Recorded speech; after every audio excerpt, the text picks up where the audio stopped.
오늘은 이스라엘이 주변 나라들을 모두 정복하고 왕권을 확립해서 그 강성함을 드러냈던 그러한 때로 좀 가보고자 합니다. 우리는 흔히 성경을 대하면서 등장하는 그 인물들이 어떻게 훌륭한 또한 복을 받는 형통한 그런 일을 했는지에 대해서 관심이 가득 차 있습니다. 그래서 나도 저렇게 돼야지 그런 생각으로 가득합니다. 하지만 성경은 사실은 하나님이 누구시고 인간에게 어떤 목적과 어떤 능력으로 개입하셔서 은혜를 베푸시고 우리를 구원하시며 복되게 하셨는지에 대한 책임입니다.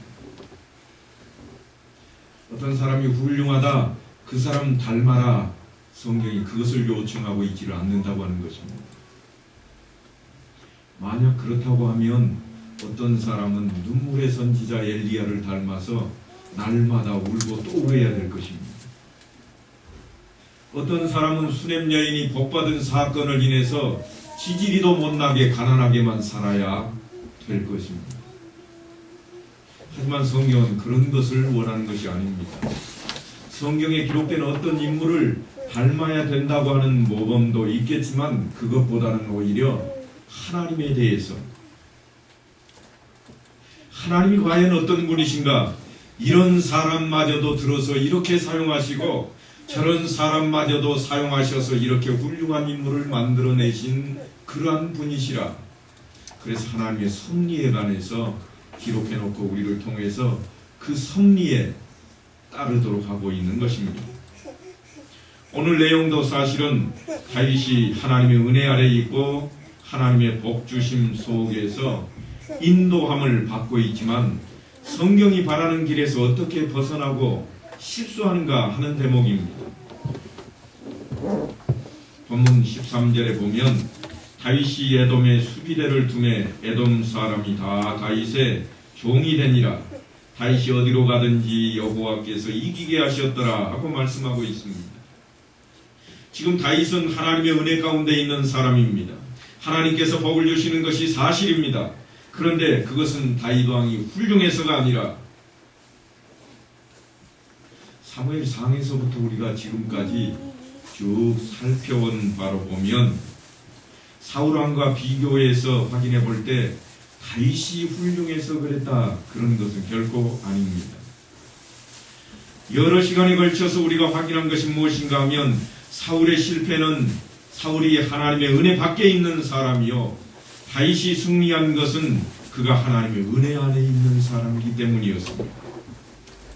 사실 다윗이 사울보다 더한 것은 없습니다. 사울을 소개할 때는 그가 준수했다 그러고요, 또한 사람들 사이에 딱 섰더니 다른 사람들 어깨 위에 한참 높은 키를 자랑하는 모습으로 등장을 합니다. 하지만 다윗은 그렇지가 않습니다. 이세 아들들 가운데 가장 말제 아들이었고 뿐만 아니라 군대에서 군인으로 사용도 하지 않았던 애띤 그러한 소년이었습니다. 그러나 그가 은혜 아래 있기 때문에 하나님을 알고 하나님을 믿고 복을 받는 일들이 가능했던 것입니다. 게다가 우리가 다윗을 통해서 더 짚고 넘어가야 될 것이 있습니다. 그게 뭔가 하면 다윗은 하나님을 모르던 자리에서부터 하나님의 은혜 가운데 인도함을 받아서 하나님을 아는, 그래서 구원을 받는 그런 과정을 살아온 인물이 결코 아닙니다.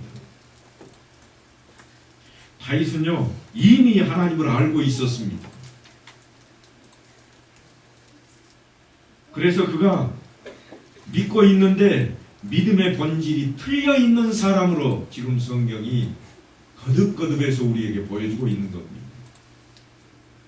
다윗이 처음 성경에 등장할 때 보면 아주 멋진 믿음의 신앙인으로 등장을 합니다.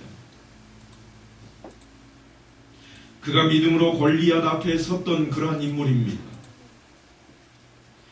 그런데 그럼에도 불구하고 다윗의 생애는 밧세바 사건이라고 하는 큰 사건 하나를 놓고 볼 때에 그것을 절정으로 해서 이전까지의 모든 것이 형편없는 것처럼 치부돼 버리고 맙니다.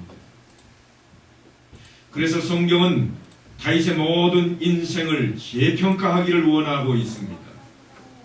성경이 그의 삶을 재평가하기를 원하기 때문에 우리도 성경이 요구하는 그 시각을 통해서 말씀들을 평가해야 옳은 것입니다. 지금 다윗에게 있어서 가장 큰 잘못은 사소한 것으로부터 시작이 됩니다. 본문 12절에 보면 수르야의 아들 아비새가 소금 골짜기에서 에돔 사람 18,000명을 쳐 죽인지라 그렇게 되어 있습니다만, 본문과 똑같은 내용을 다루고 있는 사무엘하 8장을 보면 13절에 이렇게 기록을 합니다. 다윗이 소금 골짜기에서 에돔 사람 18,000명을 쳐 죽이고 돌아와서 명성을 떨치니라. 지금 이 역대하고 사무엘하는 조금 다른 모습을 보여주고 있습니다.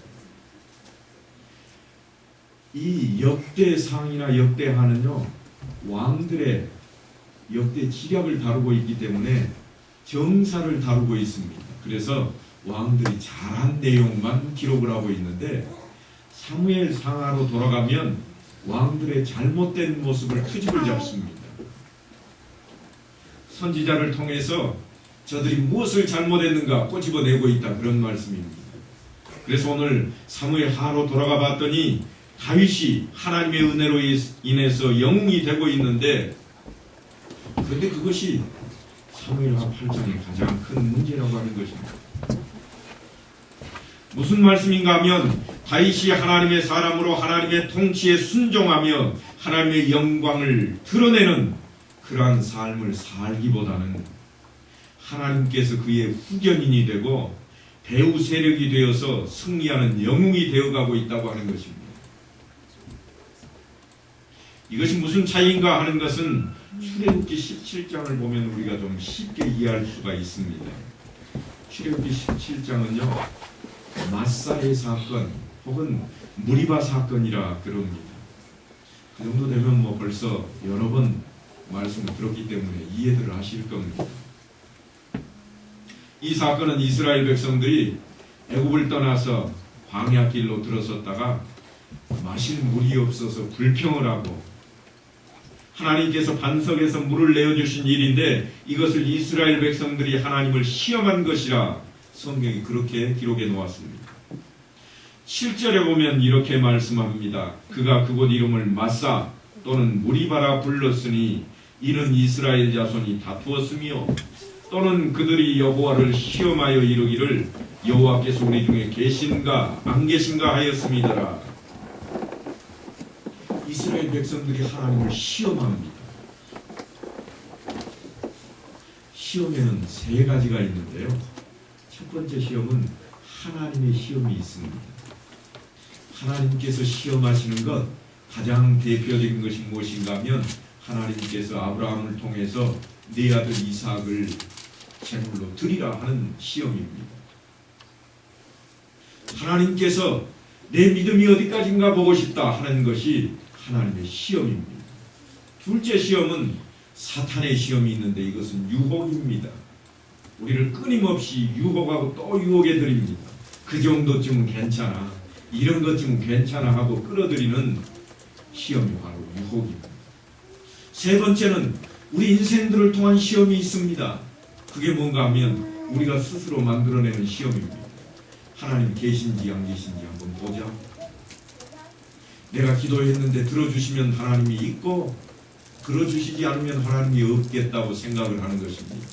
그런데 이때 하나님이 들어주신다 하는 것은 차원이 다른 것입니다. 어떤 차원인가 하면 하나님께서 내 뜻대로 들어주시는가 보자, 그것입니다. 내가 기도했더니 내가 생각한 대로 하나님이 해주셨다, 그러면 하나님이 들어주셨고, 내가 생각한 대로 하나님이 들어주시지 않았다 그러면 하나님의 응답이 있었음에도 불구하고 들어주지 않으셨다,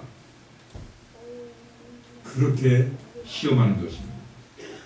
오늘 이스라엘 백성들은 출애굽기 17장에서 바로 그런 시험을 하고 있습니다. 그 내용은요, 우리가 잘 아는 대로 마태복음 4장에 가면 예수님께서 시험을 받으시는데 두 번째 받는 시험의 내용의 배경이 됩니다. 마태복음 4장 5절에서부터 보면 사탄이 이렇게 말합니다. 성전에서 뛰어내려봐라. 하나님이 사자를 보내셔서 너를 안전하게 받아주실 것이다. 그때 예수님께서 답하신 내용이 그렇습니다. 주 너의 하나님을 시험하지 말라. 주 너의 하나님을 시험하지 말라. 이처럼 메시아의 시험에도 등장할 만큼 심각한 시험의 내용을 갖고 있는 것입니다. 하나님께서 함께 하신다고 하는 것은 바로 그런 차원입니다. 하나님께서 우리를 사랑하셔서 믿음을 주시고 복된 약속을 하셨기 때문에 우리는 그 약속을 소유한 자로서 하나님 앞에 순종하는 자리에 있어야만 하는 것입니다. 하지만 지금 출애굽기 17장에 보듯이 이스라엘 백성들이 하나님께서 우리를 구원하셨다면 젖과 꿀이 흐르는 땅을 약속해 주셨다면 왜 지금 마실 물을 안 주느냐? 그게 말이나 되느냐? 그렇게 하는 것, 그것이 바로 지금 하나님을 시험하는 것입니다. 하나님을 시험한다고 하는 것은 하나님의 약속에 대한 신뢰가 우리 눈에 보이는 것으로 드러나지 않으면 안 된다고, 그것을 내놓으라고 조정하고 덤비는 것으로 나타나는 것입니다. 우리가 늘 오해하고 있는 것이 하나 있습니다. 그것은 뭔가 하면 하나님은 결코 이해의 대상이 아니라고 하는 겁니다. 하나님은 결코 우리가 이해할 수 있는 그런 대상이 아닙니다. 하나님은 경배와 찬양의 대상일 뿐입니다. 그런데 우리는 하나님을 이해해야 되겠다고 덤빈다. 왜 믿어야 되는데? 왜 하나님은 살아있어야 되는데? 내가 이해를 해야 믿겠다고 생각하는 게 사람들의 본성이다 그 말입니다. 그러나 결코 하나님은 그런 이해의 대상이지 않습니다. 이것은 우리들의 신앙이 있어서 너무나도 중요합니다.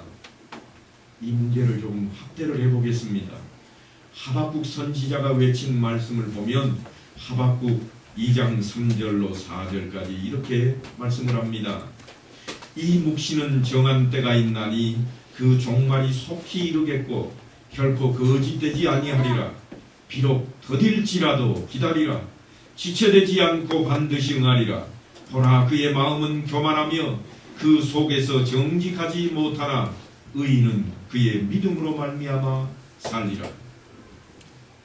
의인은 믿음으로 말미암아 살리라 하고 말씀하는 이 유명한 약속이 떨어지는 그 장면을 살펴보니까 어떤 현실인가 하면 이스라엘이 전혀 신앙을 지키지도 않고 율법을 지키지도 않고 사회와 종교가 전부 우리가 행행하는 그러한 때였습니다. 하박국 선지자가 하나님께 묻습니다. 불의한 자들이 의로운 자들을 해치고 억압하는데 하나님께서는 왜 보고만 계십니까? 나라가 이 꼴이 되었는데 왜 가만히 계십니까?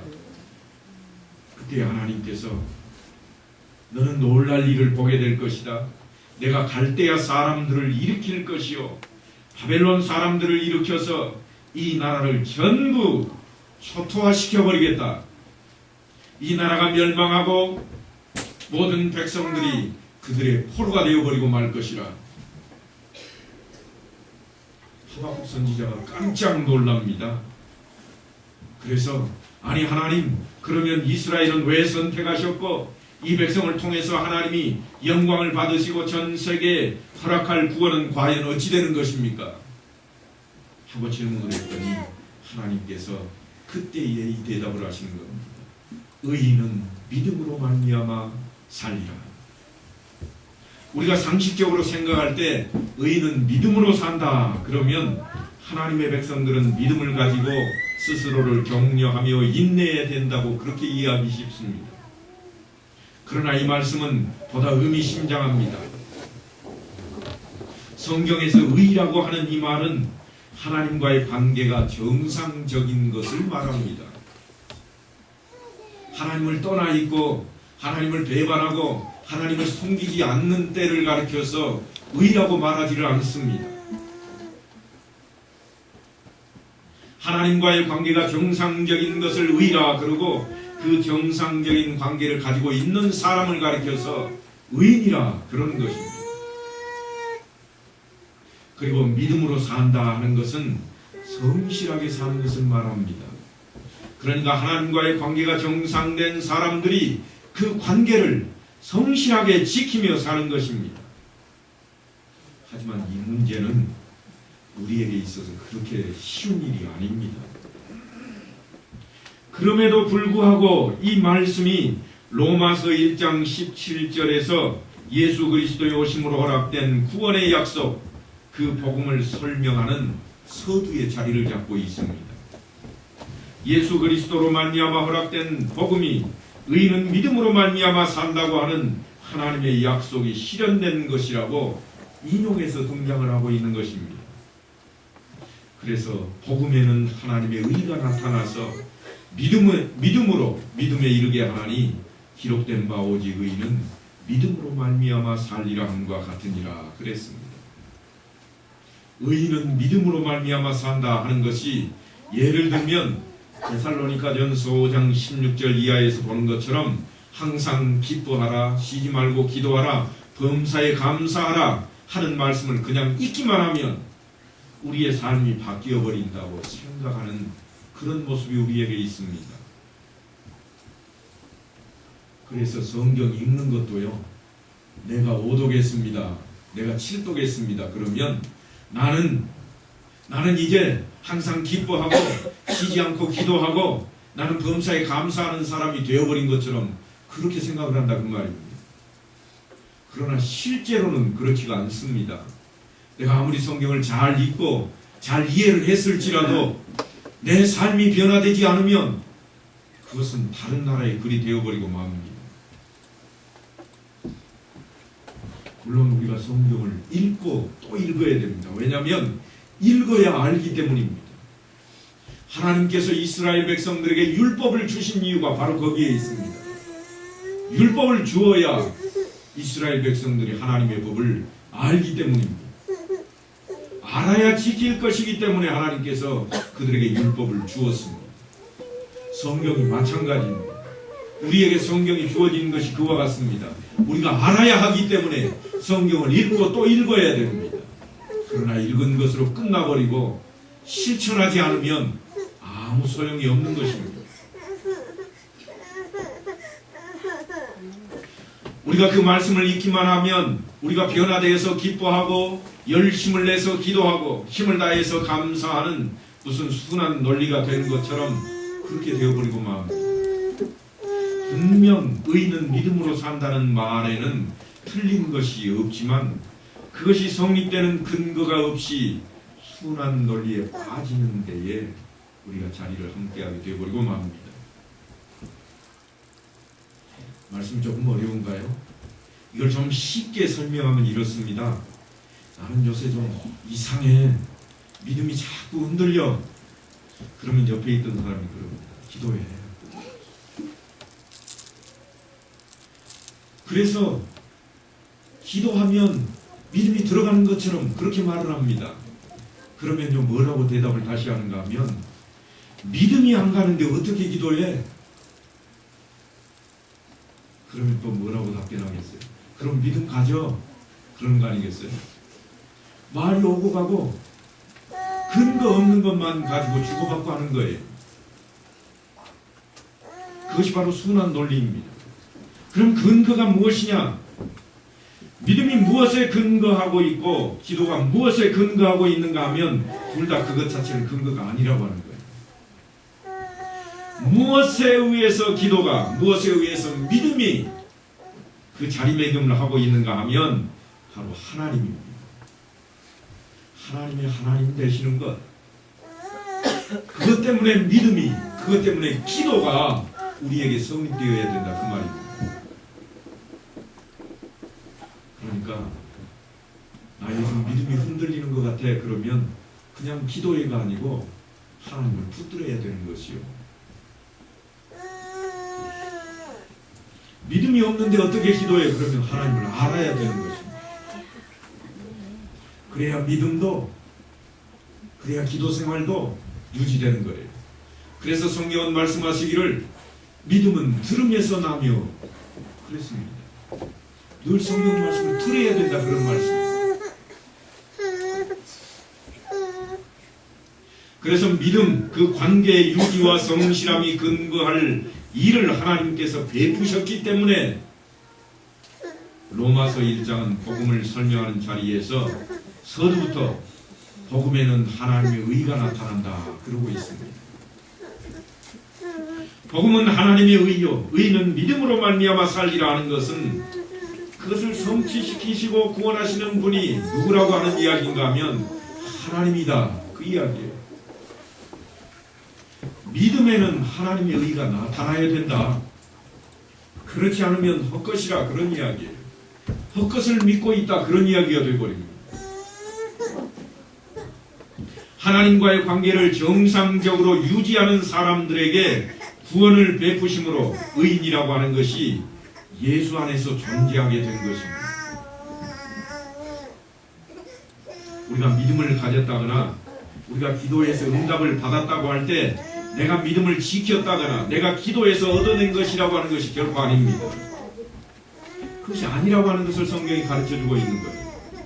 그러면 뭔가? 그러면 내가 믿음을 지켰더니 결국 이렇게 됐다고 하는 것보다는 하나님께서 허락하신 약속에 대해서 신실하심과 자비하심이 앞서야 하는 것이요.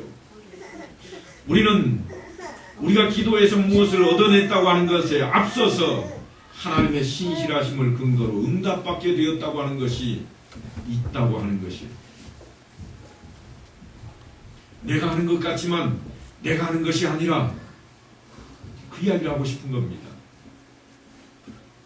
어려운 이야기가 됐을 수가 있겠습니다만 쉽게 이야기하자면 내가 하는 것 같지만 내가 한 것이 아니요, 하나님께서 보호하시고 하나님께서 인도하시고 하나님께서 지키신 것 때문이다, 그 이야기를 하고 있는 거예요. 그래서 등장하는 것이 무엇인가 하면 공중나는 새를 보라, 들에 있는 풀을 봐라, 그 이야기예요. 우리가 아무리 애쓰고 우리가 아무리 열심을 내도 사실 이 땅에서 우리의 성령을 다할 때가 되면 가지고 가는 것 하나도 없습니다. 아무것도 아닌 것을 가지고 우리가 열심을 내고 있다, 그런 이야기예요. 목적이 무엇이냐? 너희가 이 세상에 살아가는 목적이 무엇이냐? 하고 늘 우리에게 질문을 던지고 있는 것이 바로 성경 말씀인 것입니다. 그러니까 믿음을 논하든지 기도를 논하든지 신앙이라고 하는 것은 신자인 내가 이렇게 했다고 하는 것이 결코 아니라 그것이 결실하고 유효할 수 있는 그 믿음의 근거와 약속의 주인이신 하나님께서 영광을 받아야 하는 것이라, 그것이 바로 신앙입니다. 다윗은 오늘 본문에서 바로 그 부분을 실패하고 있습니다. 그 앞에 영광이 돌아가고 모든 것의 근거가 그의 다스림에 있는 것처럼 되어버리고 말았습니다. 우리의 기도가 성립하는 이유와 우리의 믿음이 무효화되지 않는 그 이유가 하나님께 있음을 알아야만 합니다. 그래서 하박국서는 마지막을 이렇게 끝을 냅니다. 하박국서 3장 16절로부터 보면 말씀이 이렇습니다. 내가 들었으므로 내 창자가 흔들렸고 그 목소리로 말미암아 내 입술이 떨렸도다. 무리가 우리를 치러 올라오는 환난 날을 내가 기다림으로 썩이는 것이 내 뼈에 들어왔으며 내 몸은 내 처소에서 떨리는도다. 이 이야기는 이제 이스라엘이 망한다는 이야기입니다. 개인적으로 보면 마치 암 선고를 받고 나는 6개월 혹은 나는 1년 뒤에 생명이 끝난다고 하는 사실을 알고서 기다리는 모습이 지금 오늘 본문의 모습입니다. 그래서 입술이 떨리고 뼈가 썩는 것 같다고 이야기하고 있습니다. 그러나 17절로부터 보면 하박국은 이렇게 이야기합니다.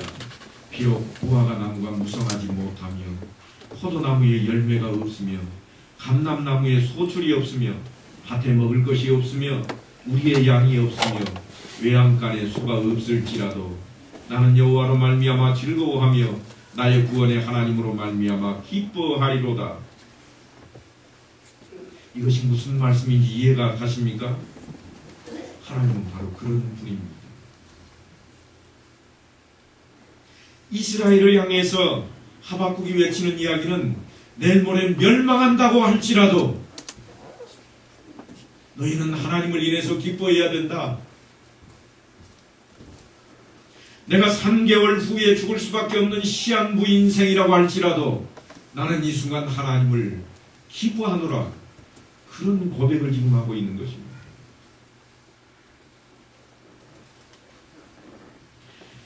내가 하나님을 믿는다고 하는 것이 그러니까 내 치장이 되어서는 안 된다고 하는 겁니다. 하나님을 믿는 것이 나를 다른 사람들에게 조금 더 잘 보이기 위한 그런 치장거리가 되어서는 안 됩니다. 여성들이 더 아름답게 보이기 위해서 마치 목걸이를 반짝이는 보석을 목에 붙이고 다니는 것처럼 그런 모습으로 우리의 믿음이 되어서는 안 된다고 하는 거예요. 내가 목사가 되었으니까 떳떳해졌다. 이런 모습으로 믿음을 평가할 수가 없습니다. 그럼 믿음은 어떤 것인가? 하박국이 외치는 것처럼 비록 무화과 나무가 무성하지 못하며 포도나무에 열매가 없으며 감람나무에 소출이 없으며 라고 말하는 이 중에 비록이라고 하는 이 단어처럼 되어야 된다고 하는 것입니다.